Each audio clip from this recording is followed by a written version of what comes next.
అయోధ్య రాముల వారిని తలుచుకోకుండా ఉండలేము. అలాగే అయోధ్య పూజా సామాగ్రి కూడా వాడకుండా ఉండలేము. అయోధ్య పూజా సామాగ్రి వాడండి, మీ పూజని పరిపూర్ణం చేసుకోండి. డీలర్షిప్, డిస్ట్రిబ్యూషన్, హోల్సేల్ కై సంప్రదించవలసిన నంబర్లు. సూర్యాపేట జిల్లా కేంద్రంలో అంజలి పబ్లిక్ స్కూల్ దగ్గర జరిగినటువంటి సంఘటన మొత్తం సోషల్ మీడియాలో వైరల్ కావడంతో ఈరోజు ఇరువురి మీద కేసులు నమోదు చేయడం జరుగుతుంది. అదేవిధంగా మనం సూర్యాపేట డిఎస్పీ రవికుమార్ గారి దగ్గర ఉన్నాము. వారి మాట తెలుసు. సార్, నమస్తే సార్. నిన్న అంజలి స్కూల్ దగ్గర జరిగిన సంఘటన మీరు ఏ విధంగా చూస్తున్నారు? దానికి సంబంధించి ఎవరైతే దెబ్బలు తిన్న అబ్బాయికి సంబంధించిన వాళ్ళ మదర్ కంప్లైంట్ ఇవ్వడం జరిగింది. దాని మీద ఒక ఏడుగురు మీద ఇచ్చింది. ముగ్గురు అబ్బాయిలను ఐడెంటిఫై చేసినాం. కేసు అయితే నమోదు చేసినాం, దర్యాప్తు చేస్తున్నాం. సార్, ముఖ్యంగా అసలు ఈ కొట్లాట తగవైతే ఉందో దాని వెనకాల దాగిన కుట్ర ఏం సార్? ఎందుకు అబ్బాయిని ఆ విధంగా కొట్టడం జరిగింది? అంతకుముందు అబ్బాయి మీద ఏమైనా కేసులు జరిగాయా, లేకపోతే వాళ్ళ మీద ఏమైనా కేసులు జరిగాయా? మన దృష్టికి వచ్చాయి. ఈ అబ్బాయిలందరూ స్నేహితులే.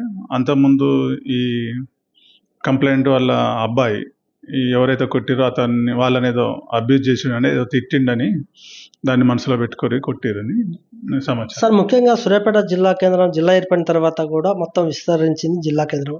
దాంతోపాటు గంజాయి కూడా విస్తరిస్తున్నట్టు మా దృష్టికి వచ్చింది, తమ దృష్టికి కూడా వచ్చింది. దాని మీద మీరు ఎలాంటి చర్యలు చేపడుతున్నారు?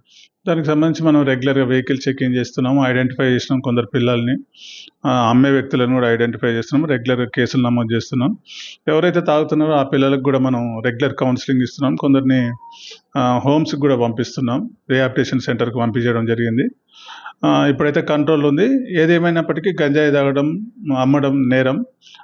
గంజాయి తాగే పిల్లలను విక్టిమ్గా పరిగణిస్తున్నాం. అమ్మే వాళ్ళ మీద కఠిన చర్యలు ఉంటాయి. దాంతోపాటు జిల్లా కేంద్రంలో విద్యా సంస్థలు కూడా అధికంగా ఉన్నాయి. అక్కడ ట్రిపుల్ రైడింగ్ కావచ్చు, లేకపోతే ర్యాష్ డ్రైవింగ్ జరుగుతుంది. దీన్ని ఏ విధంగా చూస్తున్నారు? మన కొత్త ఎస్పీ గారు వచ్చినాక స్పీడ్ డ్రైవింగ్ వితౌట్ నంబర్స్ మీద మనం ఎక్కువ కాన్సన్ట్రేట్ చేయడం జరిగింది. నేను ఒక్కరోజే మనం స్పెషల్ డ్రైవ్ చేసి దాదాపు 150 వెహికల్స్, నంబర్ లేని వెహికల్స్ సీజ్ చేయడం జరిగింది. దానికి సంబంధించి వాళ్ళ పిల్లల తల్లిదండ్రులు కూడా పిలిపించి కౌన్సిలింగ్ ఇచ్చి, ఏవైతే నంబర్ లేవో వాళ్ళకు నంబర్లు అప్పటికప్పుడు వేయించి దానికి ఫైన్ ఇంపోజ్ చేసి పంపించడం జరిగింది.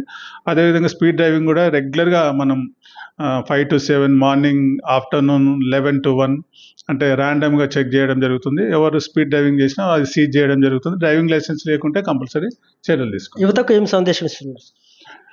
యువత ఒక నిర్దిష్టమైన లక్ష్యాన్ని ఏర్పరచుకోవాలి. ఈ చెడు అలవాట్లకు దూరంగా ఉండాలి, చెడు వ్యసనాలకు దూరంగా ఉండాలి. మంచి లక్ష్యాలను రూపొందించుకొని దానికి అనుగుణంగా నడుచుకోవాలి. గంజాయి తాగడం వల్ల వాళ్లకు, సమాజానికి నష్టమే తప్ప దాంతో ఉపయోగం లేదు. దీంట్లో తల్లిదండ్రులు కూడా వాళ్ళ పిల్లలను రెగ్యులర్గా గమనించాలి. ఎవరైతే మైనర్స్ ఉన్నారో కొందరు పిల్లలకు సంతోషంగా బైక్ కొనిస్తున్నారు, అది కరెక్ట్ కాదు. వాళ్ళు మేజర్ అయినాకనే కొనియాలి. దీనిలో తల్లిదండ్రుల పాత్ర కూడా 50%. ఖచ్చితంగా తల్లిదండ్రులు కూడా రెస్పాన్సిబిలిటీ తీసుకోవాలి. Thank you. డిఎస్పీ రవి గారు చెప్పేది ఒకటే, ఎందుకంటే యువత పెడదార పట్టద్దు, ఖచ్చితంగా గంజాయికి దూరంగా ఉండాలి. మేము చేసే పని చేస్తుంటాం. దాంతోపాటు తల్లిదండ్రులు కూడా వాళ్ళు ఖచ్చితంగా పిల్లలపై దృష్టి సారించాలి. ర్యాష్ డ్రైవింగ్తో పాటు ట్రిపుల్ రైడింగ్ లాంటివి కూడా ఖచ్చితంగా వాటిపై మేము చర్యలు తీసుకుంటాం. ఎవరైతే ర్యాష్ డ్రైవింగ్ చేస్తారో వాళ్ళపై ఇప్పటికే చాలా 78 కేసులు చేస్తున్నాం. ఎస్పీ గారి ఆదేశాల మేరకు ఇంకా కేసులు చేస్తాం. గంజాయి మీద కూడా మేము ఒక ప్రణాళికగా ఉన్నాం. ఖచ్చితంగా ఎవరైతే పట్టుబడతారో వాళ్ళ మీద కూడా కేసులు చేస్తున్నామని డిఎస్పీ గారు చెప్తున్నారు.